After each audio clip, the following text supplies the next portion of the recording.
Hello, everyone, and welcome back to Fandomology, where fandoms collide. We are back once again with another beginner series, and once again, I got my friend Chris here joining me. So, we're going to be talking about yet another video game series. This one is a PlayStation exclusive, and it's called Infamous.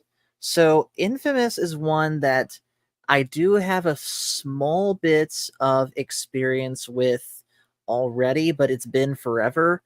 So I remember owning and playing a fair bit of Infamous Second Son, and I know my dad really liked the first two games, but I never finished any of the games. And like I said, this was like 10 years ago that I played these games, so I really don't remember much of anything. I can probably still recognize some of the characters, but yeah, we're going to get way deeper than that in it tonight. So, as always, Chris, the first question I like to ask of these things is how did you first get into Infamous? I remember I was in middle school when the original game came out, although I didn't play it at the time. Some years ago on YouTube, I watched somebody play Second Son, and then around October, November 2021, I played the original game the first time through PlayStation Plus, and then just recently I replayed the first game again and finished it this past weekend. Okay. I take it you did that in prep for this stream. Yep, and I do plan to get to the other games. I plan to actually finish two and also play Second Son and its DLC. Okay. So, with that then, let's get into sort of the world. I'll be honest, I don't have the headers. Well, I kind of do. I can recycle some here, but let's get into the story slash world of Infamous. So, this is, for those that don't know, a superhero story, but it's not, a superhero story like what you would expect from DC or even Marvel. It's a very unique telling of a superhero story. Would you say that's right? Yeah, I would say it is because the Infamous games, the setting varies game by game. The first game is set in the fictional Empire City, which is based on New York. The sequel is set in New Mirai, which is based on New Orleans. Second Son actually takes place in a real city, that being Seattle, And it's and beautifully created, by the way. First Light takes place partly in Seattle and partly in a place called Curtin K, which is a prison for conduits, the Right. the people with powers in this world. Hmm. So conduits, as you just called them, those are the people that have superpowers. How how are conduits possible to exist? Um, there are people born with the unique gene to develop superpowers over time, and those people are the conduits. They either develop it over time, or in some cases, their conduit genes are activated by this force called Rayfield energy, which is how Cole McGrath got his abilities. But we can get to that when we get to the first game and talk about him. Of course. So how so how do people in this world generally look at conduits? Are they admired? Are they feared? Are they shunned? Like how do people take the fact that people can just get powers like that? Yeah, it's like a bit of some admiration, some hate and fear, etc. For the characters you play as, well, particularly with Cole and Delsin, how the people respond to you and your actions depends on which path you choose, because these games, well, except for First Light, have a karma system, so to speak, where nearly every action and decision Cole and Delson make affect them either positively or negatively. Depending on how drastic a decision is, the end results can be subtle or significant.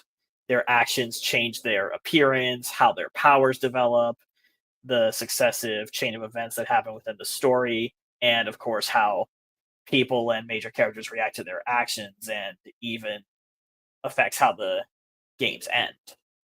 Right. Like, that's one thing I definitely remember from my little bit of time playing Second Son was the morality system. And let's be clear. There have been morality systems in video games before. In fact, I believe it was the first Knights of the Old Republic game that created the morality system in general. But I really liked how, from what I can remember of Second Son, not just was there a morality system, but depending on what happened, you got different cutscenes. Yeah, those are based on whether you choose actions that give you good or evil karma, which you get from in main gameplay, at least in the first game. Like, you sometimes you can either get it like based on how you act during battle, like whether you're careful or reckless when fighting enemies, and how you deal with defeated enemies. For Cole, what's considered heroic for him is doing using this ability called arc restraint, where it essentially restrains an enemy to the ground with electric shackles. Or the evil choice is to pretty much drain their bioelectric energy to heal yourself if you have to. Yeah. Which is definitely an interesting way to dispatch someone. And of course, I remember there was this one brief moment that I did try to play the first game. I think I also tried playing it on PlayStation Plus a long time ago, where the first choice you're presented with is whether or not to let the people of the city around you have the food rations or to take it for yourself. Mm. And of course, I try and play a good morality in just about every video game I play. And so I let the villagers have the food. Same thing with Second Son, where you can choose whether or not to tell the truth to the bad lady or keep your mouth shut and let people suffer. Yeah. So that first choice you described with the food rations is the first karma decision you make in the first game at the very beginning. Mm-hmm. And then I don't know what that second scenario is, but if that's from Second Son, I have yet to see that. Okay. So let's go ahead and get from there, from the story to the important characters. And of course, we got to start with who it is that you're playing as. So let's start, of course, with the first game and start with this guy, Cole McGrath. So Yeah, what's okay. his deal? All right. So in the beginning of the first game, Cole McGrath is a bike messenger, basically a mailman, someone just living, some average Joe on the street. You wouldn't look at him twice. So he's going to deliver a package to the historic district of Empire City when he hears a mysterious voice telling him to open the box. And when he does, it sets off an explosion of a device called the Ray Sphere, which causes the destruction of like 5 or 6 city blocks, and not only killed a bunch of people, but it also resulted in him gaining his electrokinetic abilities. Okay.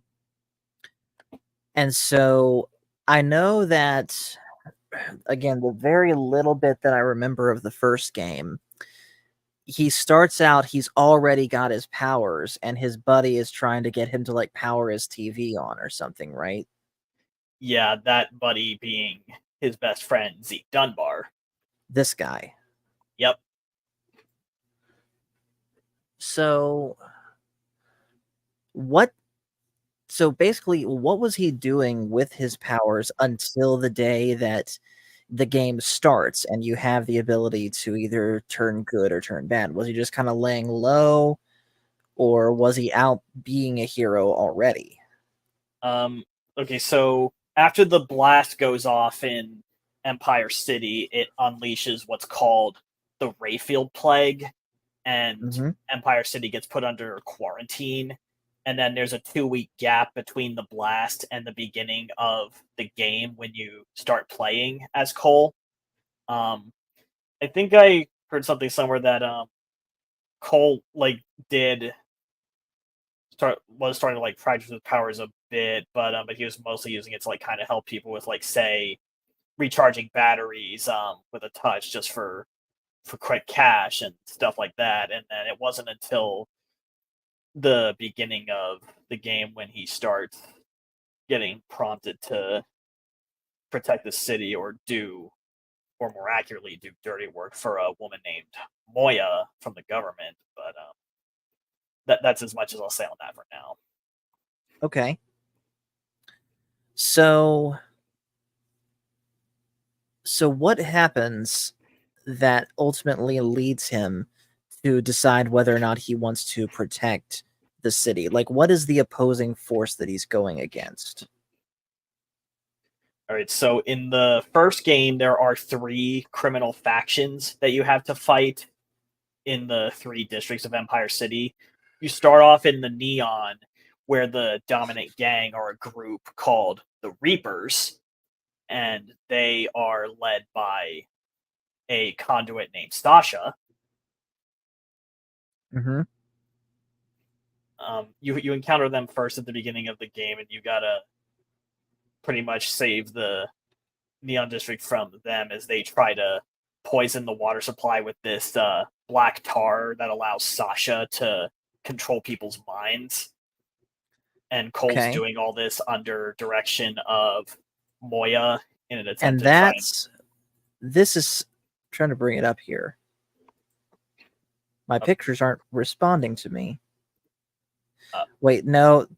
This, we'll get to that guy later.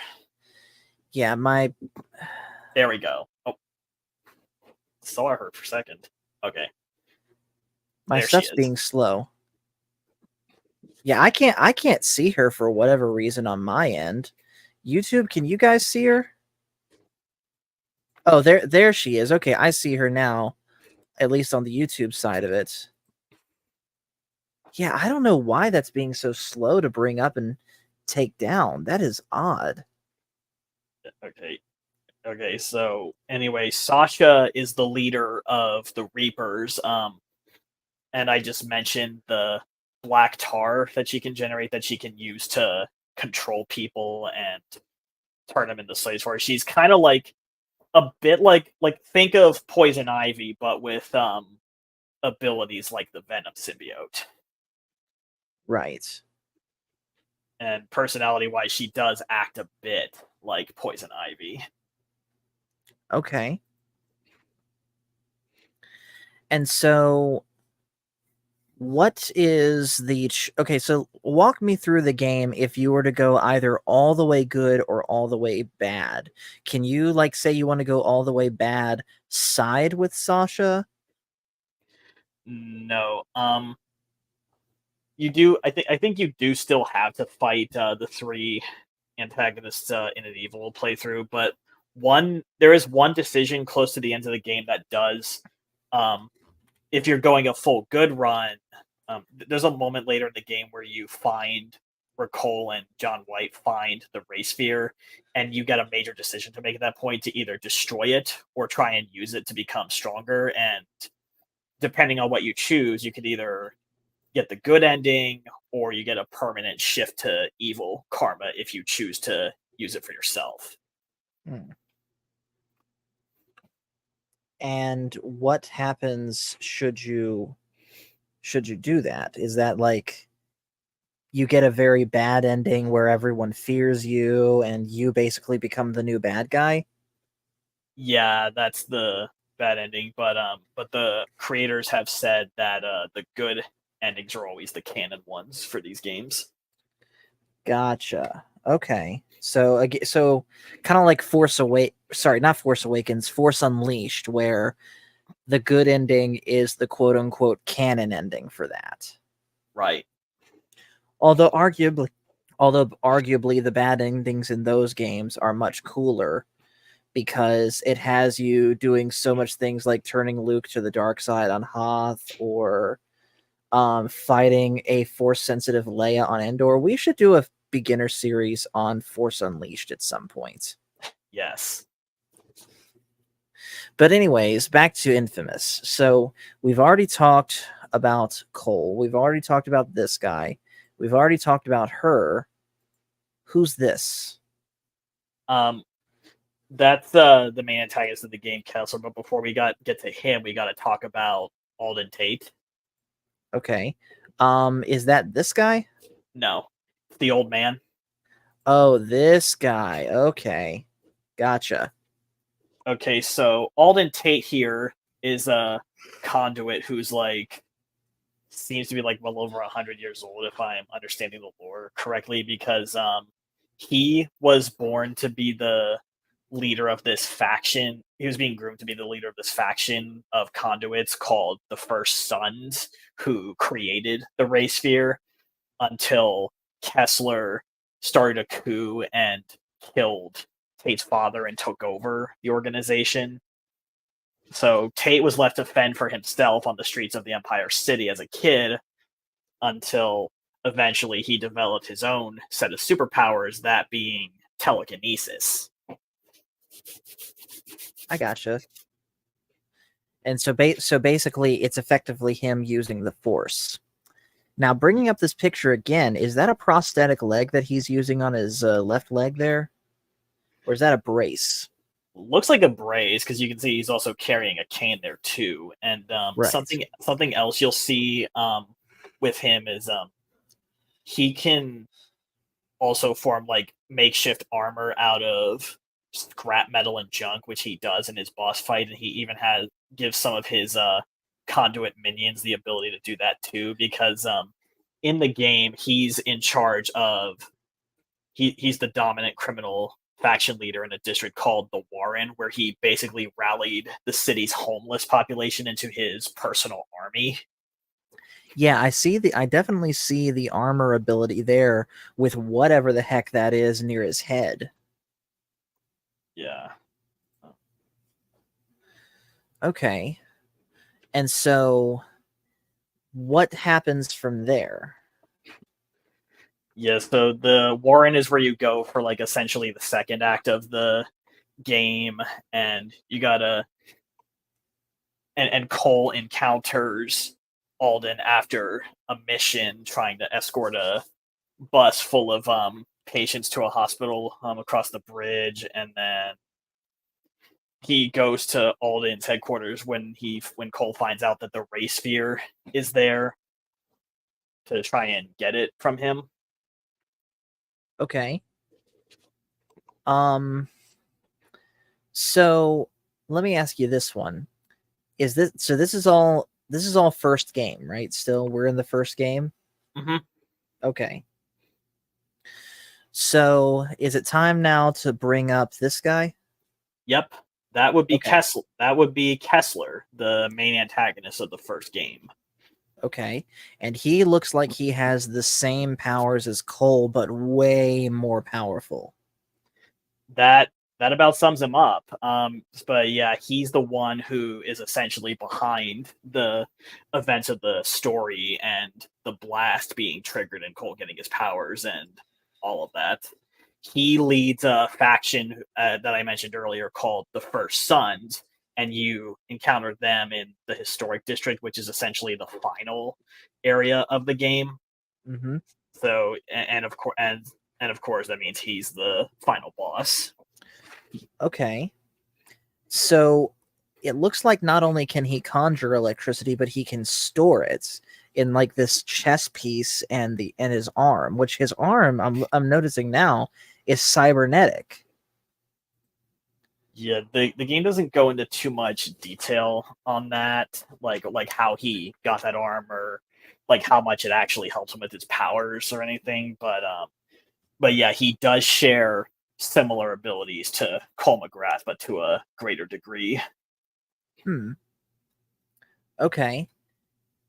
So ultimately, well, my instinct is to ask how he's defeated, but we don't want to spoil everything in here. So we'll go ahead and move on now to the characters I'm guessing that are from the second game, which now is when we talk about this guy. Yeah, that is John White. He's in both of the first two games, but he's a major character in but yeah, he's a major character in both. In the first game, he's like this guy that Moya, the government lady, tells you to rescue, and then he helps Cole to find the race sphere, like when they meet up during Act Two and Hellbound 3, and then he plays a very uniquely different role in Infamous 2. Okay. So let me ask you this one. Having defeated the First Sons and Kessler and all that, what overall is the story of Cole in the second game? All right, so the second game takes place a month after the first one, and Cole is preparing to face like a new threat that he learns about by the end of the first game. This pending threat called the Beast, which is an exceptionally powerful conduit capable of destroying the planet. Okay.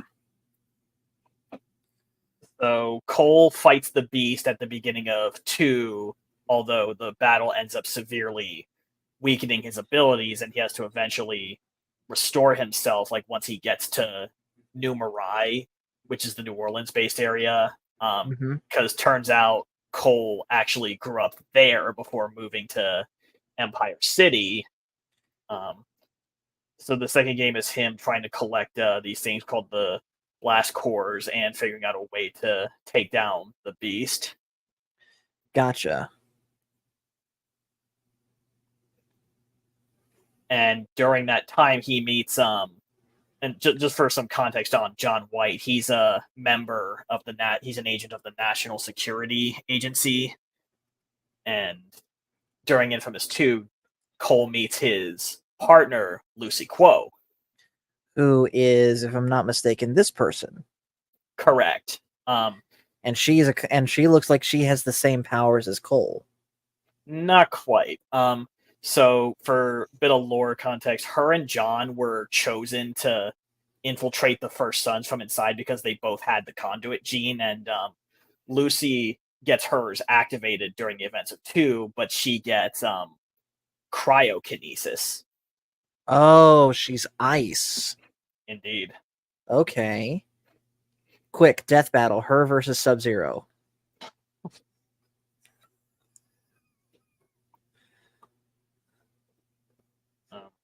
Now, bear in mind, I didn't get very far in 2, but the only other major character from that game is Nyx. Yeah, which is her. Yep. She's got, since Lucy Quo was ice, Nyx is the opposite. She's fire. Gotcha. Yeah, she's like someone you can work with if you go the evil route into. Mhm. And there is a point before Cole fights the beast where he gets an extra power added to his own, and through this thing called the power transfer device. And depending on the path you take, you can either get Lucy's ice powers or Nyx's napalm abilities. Okay. So is one more powerful than the other, or are they about the same? I think they're about the same, but just like in the first game, the route you go determines like some of the abilities you can get as good or evil Cole. Okay. So, um, from there, what does he do to defeat the Beast ultimately? Actually, hold So on. No, I take that question back. That's probably more spoilers, is it? yeah, all I can tell you is that like he finds the scientist who created the ray sphere for the first suns and learns that the guy also created this other device that can counter the effects of the Rayfield play called the Rayfield inhibitor, and Cole ultimately uses that to defeat the beast. Wouldn't that take away his powers though? It well, he kind of like draws energy from it, but it did sort of depower every almost every conduit on the planet at once. Um, Uh-huh. and most of them died because of that, but that didn't completely wipe out the conduits because by Second Sun, which takes place 7 years after Infamous 2, conduits Mhm. are reappearing again. Right. Now let me ask you this one. Does that also kill Cole in the process? That would be a spoiler to answer that. Oh, okay. Gotcha. Okay. And then there's one more character we got to talk about before we get into Second Son, and that's this one. Well, yeah, So I well, take it, where's she from? she's from Second Son. That is Celia Pendergast. She's the Oh, okay. I had these out of order then. Okay. Never mind. all right. You'll want to start with Delson. Yes. So here's where we get to where I'm familiar with it. And also just as a quick side note, I remember going to my first convention when I was overseas in Bahrain, and I saw someone cosplaying as this guy only about a year or so after this game came out, and I thought it was the coolest thing. Nice. So to give a bit of backstory to Delson, he's from a Native American people called the Akomish and lives on a reservation with them outside of Seattle. He was kind of a punk kid growing up, and always had to deal with being disciplined by his older brother Reggie, who was a police officer. Hmm. And so the game begins when there's a prison break of a couple conduits escaping captivity from this organization called the Department of Unified Protection, which aims to capture conduits or bioterrorists, as the government has labeled conduits by that point in time. Okay. So during that, Delson ends up discovering that he's a conduit, and his power is unique among conduits because when he makes physical contact with someone with the conduit gene, he can absorb and copy their powers. Which, if I'm not mistaken, the first person he comes in contact with is this guy, right? Yep, that would be Henry or Hank Daughtry, who was one of the escaped prisoners. Henry's power was smoke manipulation and turning into smoke and causing like many explosions and stuff. So that's the first power that Delson gets. Real quick, as a side note, as part of this absorption ability that he has, I really like this detail that they included where basically as Delson is absorbing his power, he sees into his mind and literally learns his backstory like that. Yeah, he learns like the memories of the people he copies powers from. So from there, I remember this much. From there, after that, we get introduced to this lady who is the main antagonist of Second Son. And remind me what her name was. Her name is Brooke Augustine. And I know that she is also a conduit who has the power of concrete manipulation. Correct. And yet she's hunting other conduits. Yeah, so she was before the events of Second Son and leading into First Light, which is a prequel DLC that takes place 2 years before Second Son. Hmm. She was a military officer during the time of the Beast's rampage across the East Coast. um, and she ends up joining, or ends up forming or joining, I forget which, the Department of Unified Protection, and she, in her misguided mind, thinks that she's protecting the conduit people from persecution by locking them up. Huh. Interesting. And I know that a lot of her underlings, she can, I guess, pass on her concrete manipulation to them in lesser forms, right? Correct. And the way she does that is through, I mentioned a item called the power transfer device earlier. That's how she does that. Gotcha. Okay. So why? So what ultimately leads, remind me, Delsin to Seattle? Um, During the prison break and escape of Hank Daughtry, Brooke Augustine meets Delsin at the beginning of the story, and she uses her concrete power to one of the things she can do is she can essentially embed concrete into the bones of a target, and Which you is can't. painful. Yeah, and you can't and they can't be surgically removed, and she could only remove them herself, or someone with her power could, which is why Delsin initially wanted to go after her to obtain her powers to save his family. Mm-hmm. So, with help from Reggie, he begins looking around Seattle and starting to dismantle the operations of the DUP. And during that time, Delsin meets the supporting protagonists. And let's start with, yep, Abigail Fetchwalker. And I know her power is neon. Correct. So that's the second power Delsin gets. She can manipulate light and neon energy, and you play as her in the First Light DLC. And like Delsin, she has a bit of a criminal past as well. Mm-hmm. But with Delsin's convincing, she eventually starts to take a more heroic turn over the course of the game, and I think even becomes his girlfriend by the end. Okay.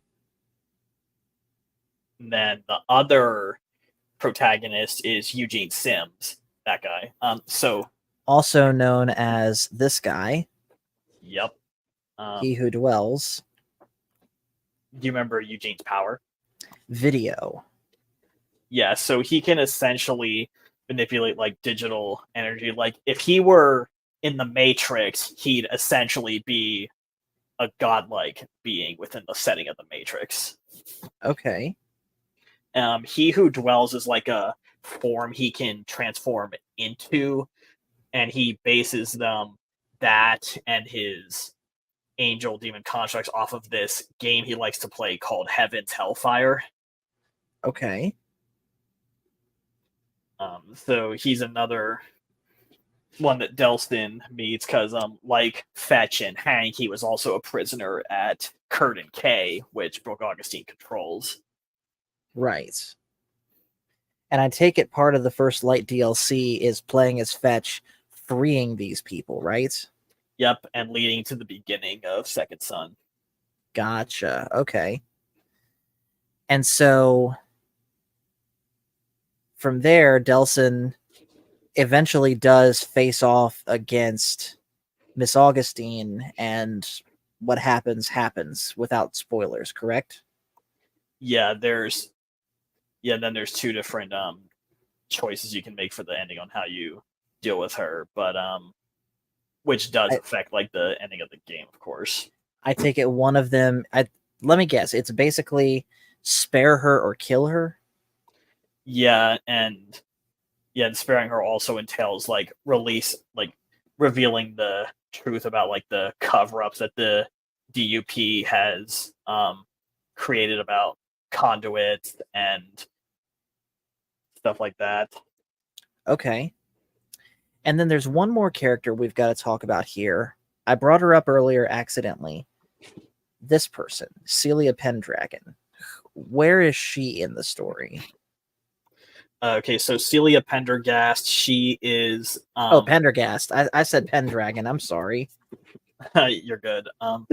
So right, so she's like essentially she was another prisoner at Curtain K, but she was secretly released by Brooke Augustine because they do have a bit of a friendship going back before the events of the game, and because they both kind of gain their powers around the same time, and Hmm. Celia is like essentially like a little sister to Brooke, so to speak, and she so Celia's death was faked so she could act as Brooke's personal hitwoman. Oh, okay. So she's a boss fight then. I mean, all of these guys are, but she's like one of the evil boss fights. Well, I think you don't actually fight Celia during Second Son, but you do like interact with her at some point, I believe. But then again, I'll have to actually play the game myself to verify that. Okay. But she does avoid getting into a fight with Delsin directly. Okay. But you can get her powers, right? No, I don't think you can Oh, okay. I gotcha. because you just get smoke, neon, video, and concrete. That's it. Okay. Gotcha. Gotcha. Okay. So that's it for the characters. Let's talk about overall how well the games were received. Now, their Second Son and the First Light DLC was the most recent game to come out, right? Yes. Second Son came out in March 2014, and the First Light DLC came out 5 months later in August of that year. Which was which side note, I remember where I was when that happened. I was in the Navy in Bahrain. But anyways, how well were the games when each of them received at the time they released? But kind of by that same token, why hasn't there been more? Yeah, yeah, we can get into that when we get into like the current status / future of the series. But from what I hear, Second Son wasn't received as well as its predecessors. Um, Although I haven't really looked too much into like the into why per se. Okay. Um, but yeah, so far, so as far as the timeline of the series goes, you got the first game and the second game. Both are in 2011, but two takes place a month after one. First Hmm. Light takes place in 2016, and Second Son takes place in 2018. Okay. So, how popular were the games? I mean, you said that Infamous Second Son didn't do as well. So I take it then that the first one and the second one, those did amazingly, correct?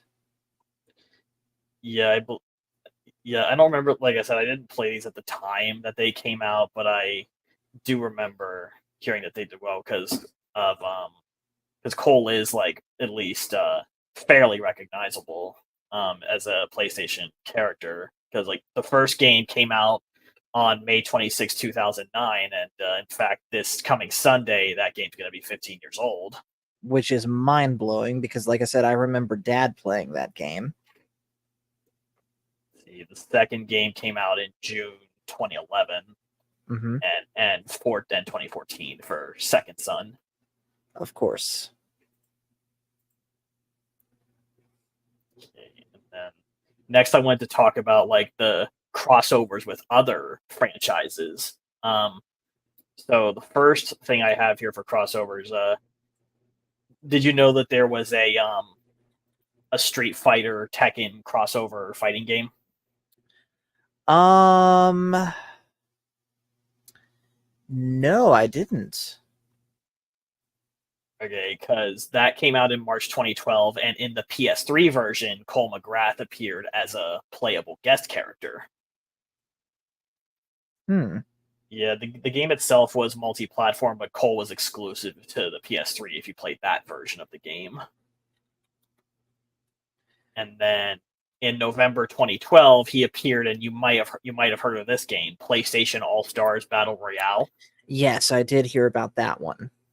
Yeah, that one, Cole's in that game, but there's actually two versions of Cole in that game, Good Cole and Evil Cole, because like I said before, depending on the route you take, you get some unique abilities that are specific to Evil Cole and some that are specific to Hero. Hmm. And then there was the August 2013 mobile fighting game PlayStation All Stars Island, which was exclusively released in Europe, and Cole appeared in that game. Again, the two versions. I don't know, but those are like three games he appeared in outside of the Infamous series. Next, I had other media related to Infamous, starting with the comic series. There were two comic book runs. The first was Infamous Post Blast, which took place over 4 issues and depicted the events described in the first game that led up to the blast and shows what happened directly like in the 2 weeks prior to the beginning of the first game. The second run was just called Infamous and took place over 6 issues to show what happened between the ending of Infamous 1 and the beginning of 2. And all these comics were published by DC Comics. Wasn't that comic series the one that ultimately showed what happened to I'm blanking on her name, but this girl? Sasha, Yeah. yeah, she does appear in those comics, but beyond that appearance, like she didn't appear in 2 or beyond that, so it's unknown if she's dead or still alive by Second Son.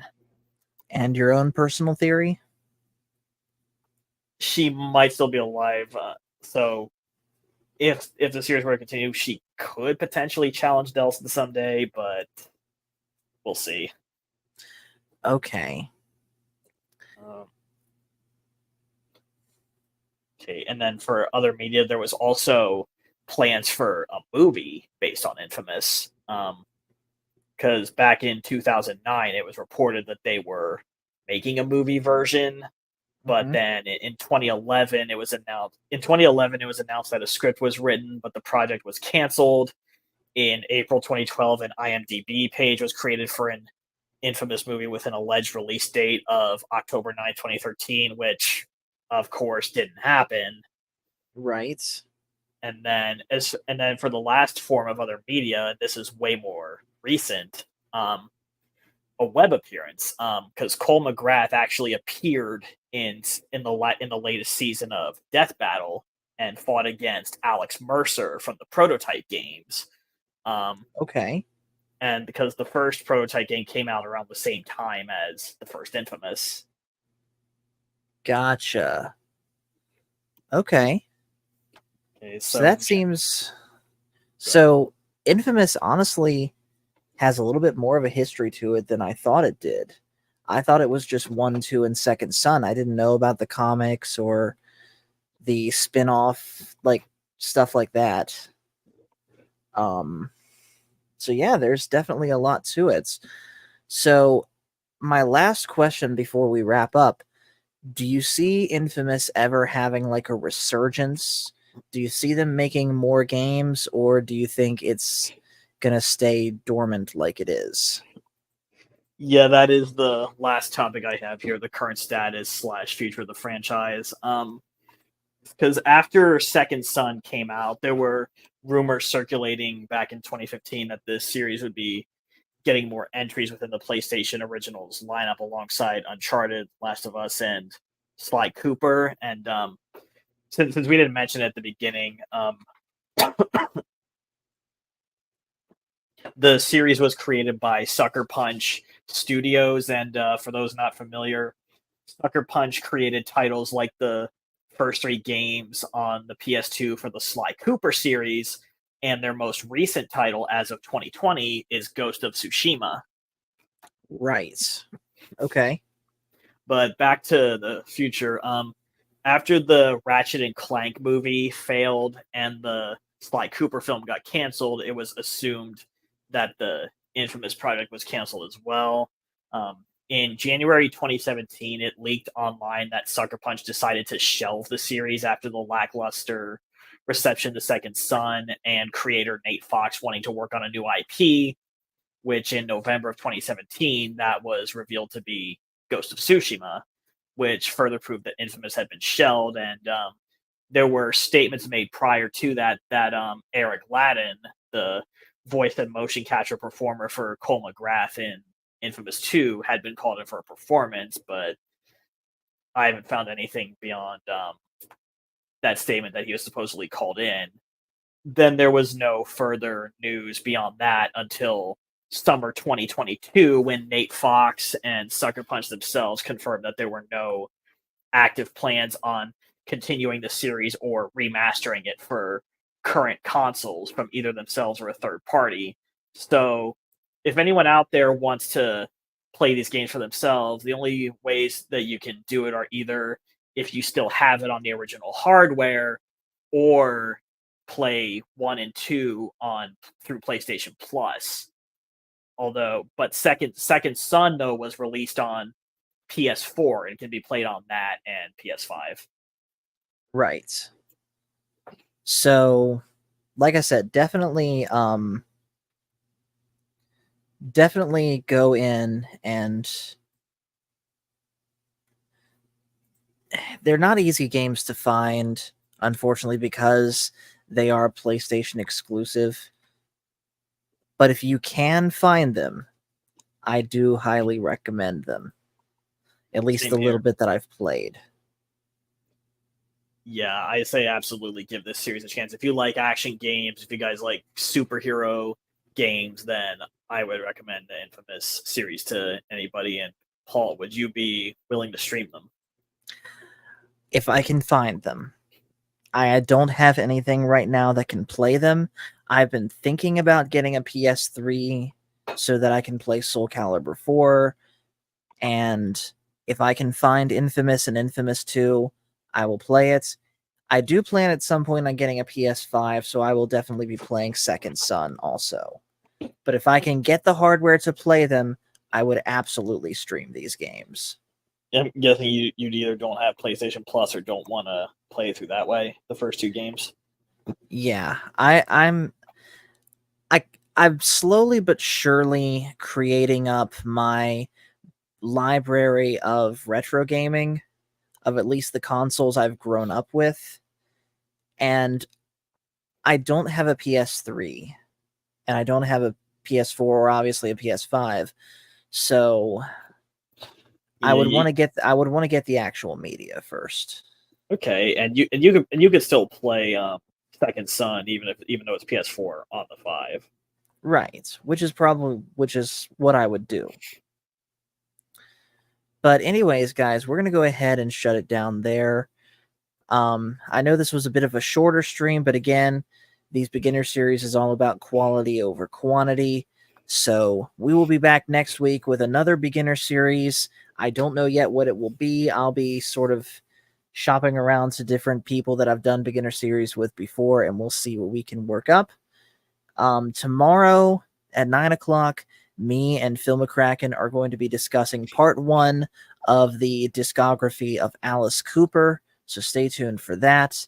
And then Friday, our open panel is going to be how our world's history affects our entertainment. So stay tuned for all of that. And in the meantime, guys, thank you so much for watching. Make sure to hit like and subscribe if you haven't already. And just remember, everyone, the Force is family.